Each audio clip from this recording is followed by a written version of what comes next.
organizatori, braća, Šteke, moji prijatelji su me pozvali. Kažu da je sada već više od 3000 ljudi ovih mlađe se to skupilo.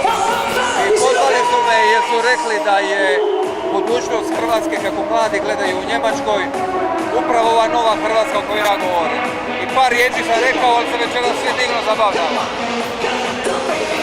Recite mi, da li je to vaš osobni izbor glazbe, da li vi slušate Matu Bulića privatno ili imate neke druge afinitete?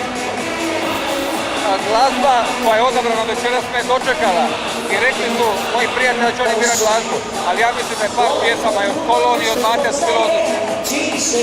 Nije bilo lako nama pjevati, malo je bilo treme kad su izlazili pred 3000 ljudi. Recite nam, u dijasporu često ste dolazili, prije kao ministar, sad se nastavlja ta veza, ostali ste puno dobrih ljudi u dijaspori.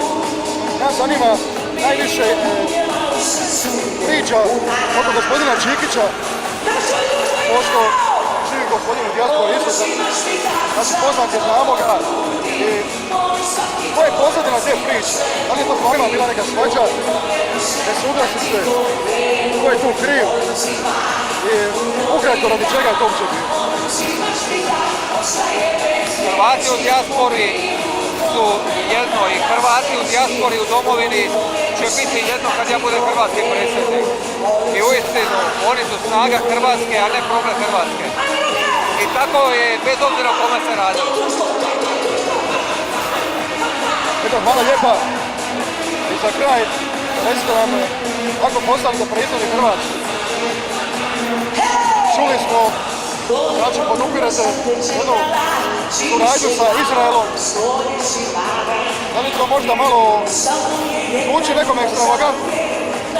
Ovako, gledajte, Hrvatsko je mjesto u Europskoj uniji, ali ja pored toga želim da Hrvatska razvija jake odnose sa Sjedinjenim Američkim Državama, Japanom, Indijom, Izraelom, jer to je pravo Hrvatske, da radi sa najboljima. Ali moja je želja da se dogodi ta jedinstvena Hrvatska, da zaboravimo podjele na lijeve, desne, crne, crvene, da u konačnici zaboravimo drugi svjetski rat, da pokrenemo budućnost, da Hrvatska postane država obrazovani ljudi. I ja mislim da na tom putu niko ne može. To je moja želja i tako će biti.